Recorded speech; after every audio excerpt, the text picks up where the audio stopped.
Hi, everybody. Today I'm going to talk about how to be somebody's priority, not their option. I hope by the end of the podcast you understand the difference because there are some subtle differences when we're in relationships and dealing with another person. You also have to know their love language. Okay, so one of the things that I think we all know is that when people want to be in our lives, they'll clearly indicate to you what your place is in their life. So, from their communication to the first date to the first move and how they treat you thereafter indicates pretty clearly where you stand in their life. So, if you want to be somebody's priority and not their option, you need to pay attention to several things. So, in the beginning, usually they pursue you, but their interest in their communication and their responses have really dropped off significantly, and you're doing all the work. You know that you have become their option, you're not their priority. Now, it's really hard for us to admit that you're allowing somebody to treat you as an option, but the sooner that you acknowledge that you're not their priority, the faster you can take your power back from them. So, one of the delineations I want to make here is knowing the love language of the man or the woman or the person with who you're in a relationship with. And it's different from being an option, not a priority. Sometimes we'll get into a relationship with somebody who has just started a business or is really deep into their work because that has always been something that is a priority for them. It doesn't mean that you're not their priority and that you are an option. It could very well mean that that is just part of who they are. That's something that's very important to them. So that has to be clarified. And typically somebody will tell you. And it gets a little murky because oftentimes people will use their work or their family or their baseball or whatever they're doing as an excuse to put you off. So you really have to know the difference by how they communicate with you. How often do they see you? Do they take you out? Okay, so I'm going to go into signs that you're just an option. And this is by no means a complete list. I'm sure that we could add thousands of different behaviors to this. Okay, but number one, you're rarely their plus one. So they don't invite you to weddings or dinner parties or dinner with friends or any kind of occasion where other people that they hang out with have invited them to. Number two, they hit you up at the last minute. Number three, plans are always on their terms. Number four, they never take you out. Number five, they often cancel plans or they don't follow through with plans. Number six, they forget dates that are important to you, like your birthday. Number seven, you do most of the texting and make most of the moves towards them. Number eight, you make excuses about their behavior to your friends and family. Number nine, you catch them in little lies and in big lies. Number 10, they're vague about what they're doing. Number 11, they only show up for physical gratification, think booty call, and then they bail on you again. So, what you need to know is to become somebody's priority means that you have to change. You will not change the other person or anybody for that matter unless you first change. It's just the way things work. When you change, everything changes. You guys hear me say this a lot. You show people how you want to be treated by what you accept from them. So anytime you are accepting anything less and you allow somebody to treat you like a doormat or walk over you, you're telling them, this is okay. I accept this. I don't feel good enough about myself to ask anything from you. And whenever we're afraid to ask for something from somebody, it's a pretty clear indication that we have an insecurity about whether or not that person is going to give it to us. So, in many ways, you set yourself up for a no or a rejection just by the fact that you're feeling that way.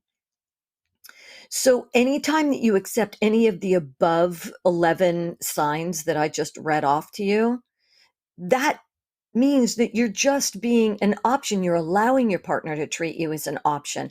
And you know in your gut when you're somebody's option. Trust your gut.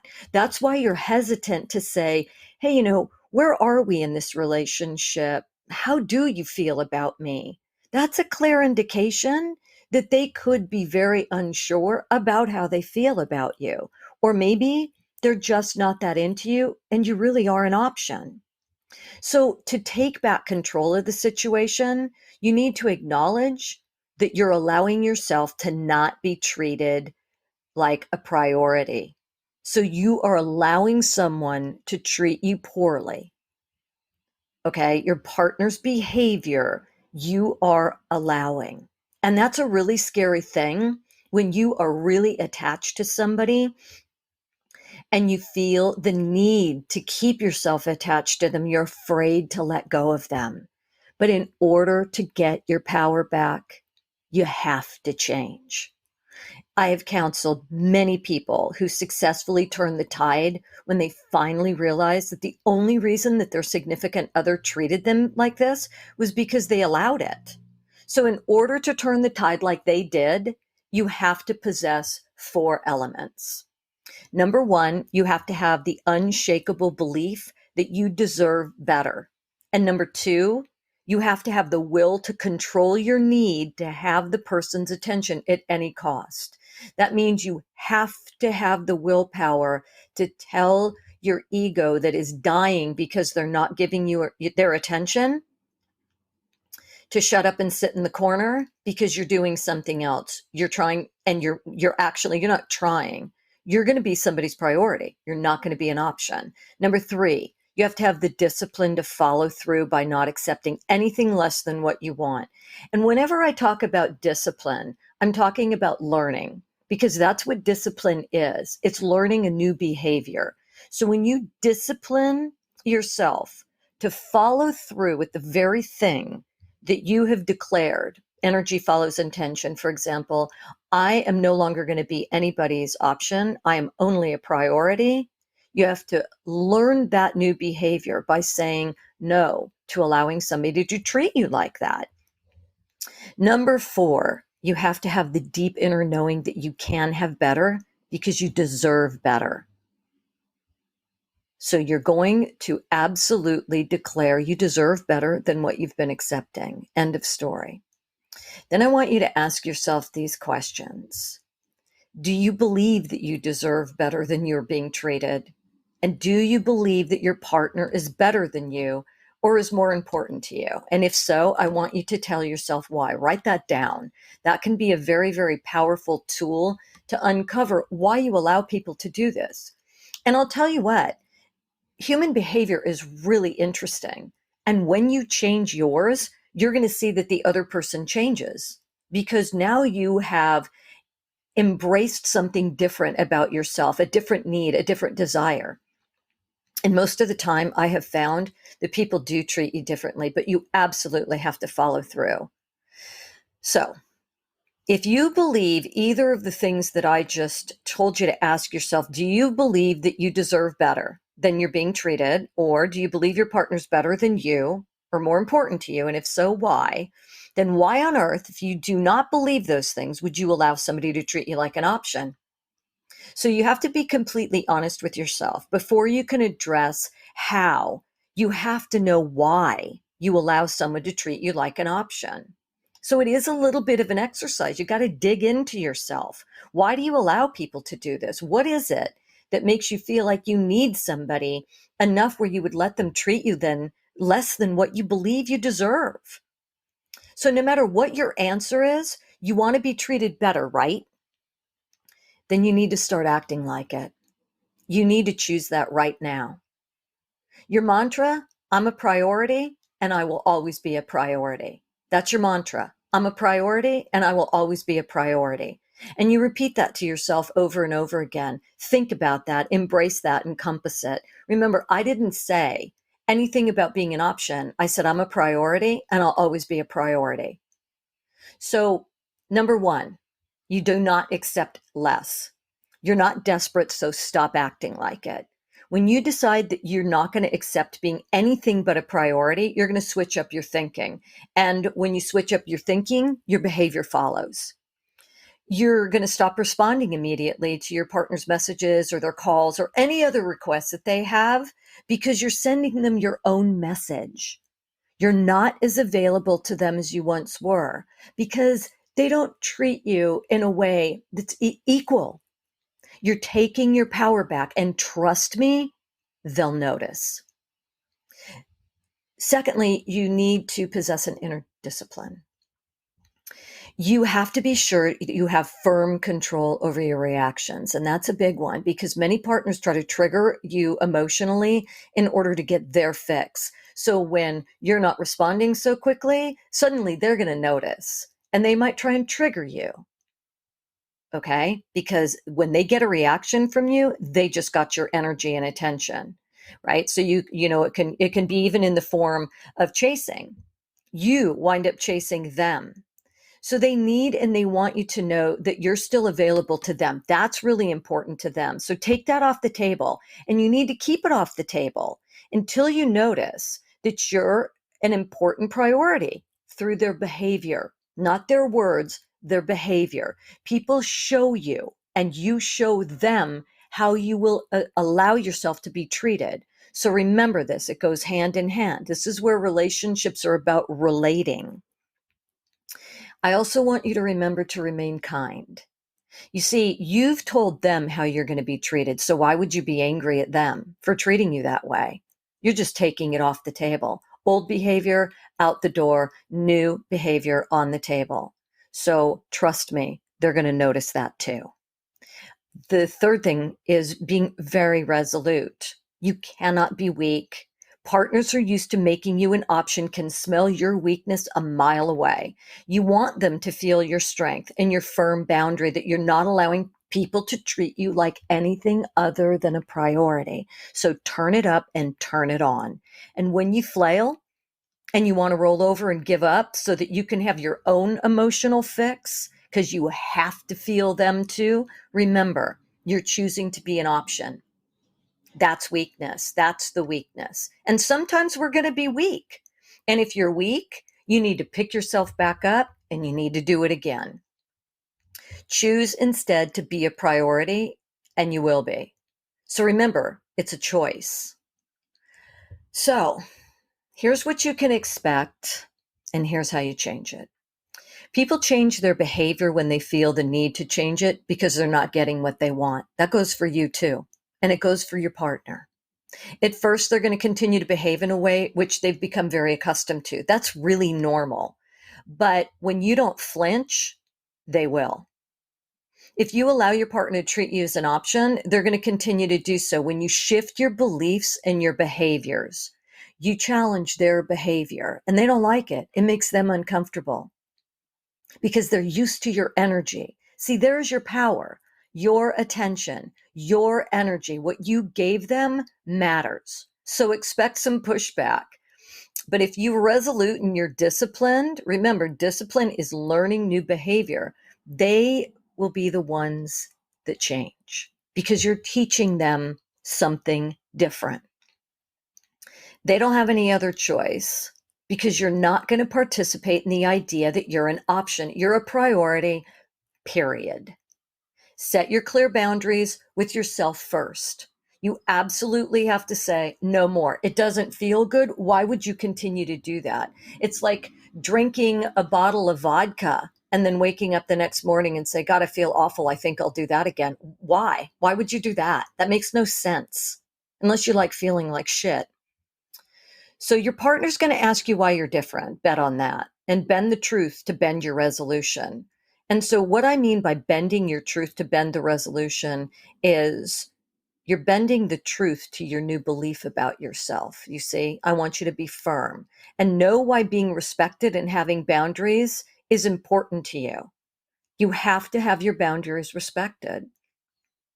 So you're bending reality to meet your new demand.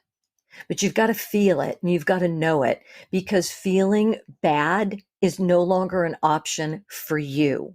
Your priority is to feel good about yourself, to know that you are deserving and worth it.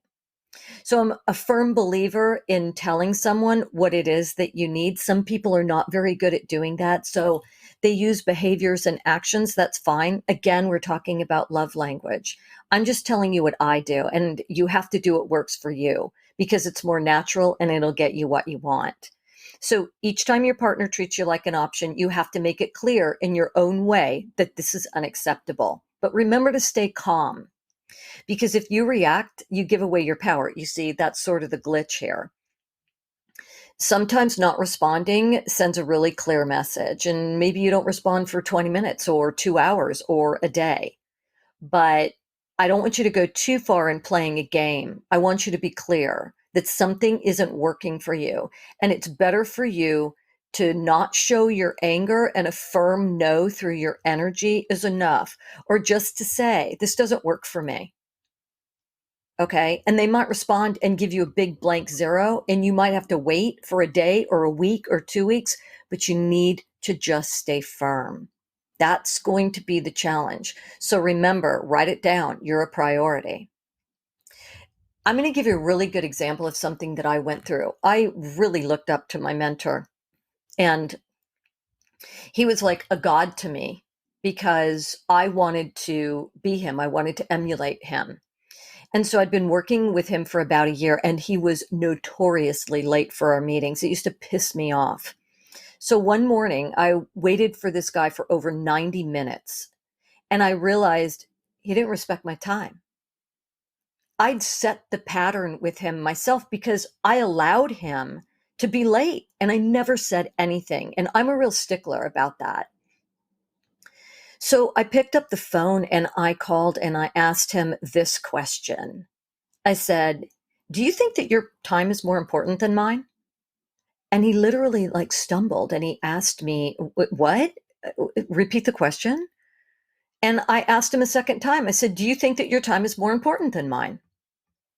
And he said, "No, I don't think that my time is more important than yours." And I said, "Then I would appreciate it if you would be on time, because I had a lot of other things that I could have done in the 90 minutes that I've waited for you."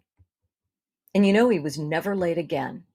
And if he was going to be late, I knew at least 2 or 3 hours ahead of time. So I could plan accordingly because my time was as important as his time. And when I set that boundary, it bled into other areas of my life where I was able to set other boundaries, not accepting shitty behavior from friends. And for that matter, at the grocery checkout line, it wasn't that I was mean. I just didn't accept it. I wouldn't respond. I wouldn't react to it. Just no, we don't do that. And people had to change their behavior. So the thing that you need to know is people will constantly test your boundaries. It's like children, because they're used to behaving a certain way. They're used to getting reactions from people with the way that they treat you, with their behavior. But you have to remain firm. You tell them you value yourself too much to be treated like a doormat by how you respond or not respond.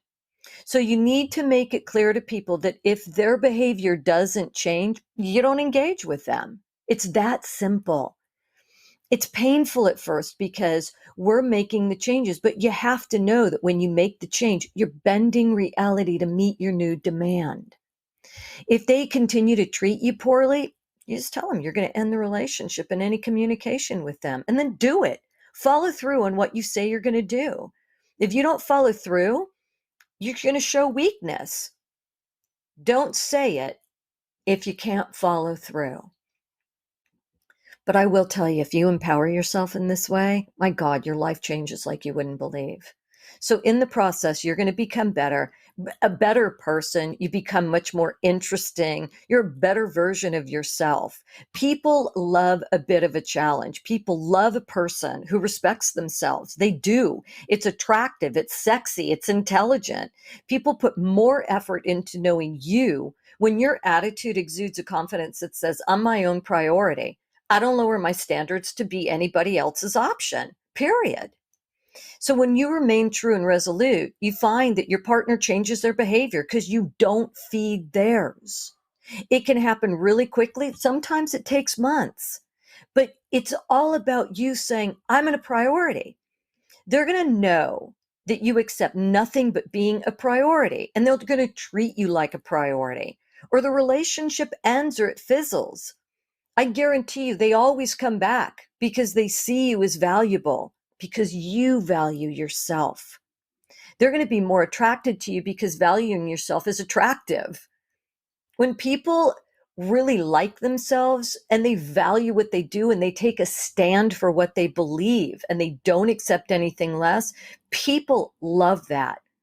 Being needy and desperate, that is not attractive. And you should know that. That's why many people go through many, many relationships. They're too needy. They're too desperate. That's not interesting. It's not attractive. The only thing you need is to be your own priority. You have to find that within yourself. So the most important piece of advice that I can impart to you is that when you make yourself a priority, you're changing your energy. Having the willingness to not be somebody's option says that you respect and you love yourself. And when you change, everything changes.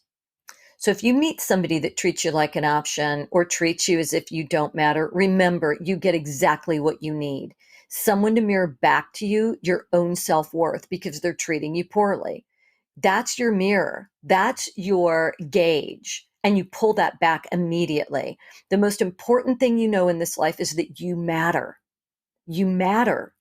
Every single thing comes down to love and being loved and knowing that you matter. Love yourself first. Make yourself your own priority. And if you're lucky enough to meet somebody that loves you and helps you heal your way through by saying you matter, you're a priority, God bless you. You've got something very valuable. So below, I'm going to give you a couple of questions here that I refer to when I'm working with people that have never been somebody's priority or never felt that they could be a priority because they were never treated like that when they were kids. So the first thing I ask is, do you know what it feels like to be a healthy priority? And feeling dictates, it feels good. And sometimes when people don't know what it's like to be a healthy priority, they feel like people that mistreat them feels good when actually it feels like shit. So you need to start to emulate and look for people that you respect. What is it that they allow in their lives? And look at that. And then ask yourself what your own priorities are. Your own priorities, not somebody else's. And then look at who you allow to use your energy and suck the life out of you. Those people, you're going to have to sideline. And look at where the pattern and the habit comes from. And it's typically our childhood or someone that we really loved that really mistreated us. And are you over accommodating with your friends, your lovers, your family members, your workmates? Do you over accommodate and give and give and give? And then do you feel like you're shit on? Okay, so that's because it's not equal. You have to pull back that giving and you'll say, oh, but I'm a really giving person. Are you going to keep giving till it hurts at your own expense? That's not respecting yourself. That's a bullshit. That's a lie you tell yourself. Pull that back. Are you understanding and allowing everybody to dump on you, feeling you empty and alone? You feel empty and alone, you get home, everybody dumped on you. Come on. That's another sign. It's okay to let people dump on you and have an equal give and take. But when they don't give anything back to you, you need to look at that. You're not a priority. You're their option because all they do is dump on people and then run. That's sucking your energy. You need to sideline that too. So the other thing that you ask yourself is what's important to you? Write those things down. What do you bring to a relationship? What kind of value do you bring to a relationship? Write that down. And what value do you need brought to yourself from another person? What do you need from another person? What do you value enough and say, this is what I value, this is what I need in a relationship too? You need to be direct with yourself about what you need because in turn, you will then mirror that back to somebody and you won't be attracting to yourself anybody that's going to treat you like an option. You'll just embody that energy and behavior. And that's what you need to understand is your thoughts communicate with other people's thoughts. There's this huge web of energy that interacts. And so you ask yourself, well, why do I always pick people like this? Because that's what you believe about yourself. So it's about changing your energy by investing in yourself, meaning spend time with yourself, spend time on this, and don't give up. Don't ever allow yourself to go backward. And if you fall back up, or you fall backward, get back up. Remember, allow yourself to be human and allow other people to be human. I think if you follow this advice, better people and better relationships come, because I've seen it over and over and over again. So remember, when you change and you make your life better, you make the world better. And that's really what this is all about. So thanks for listening. I hope I helped you guys. And if you like this podcast, please clap for it and share it. All right. Have a great one. I hope you listen to our next podcast.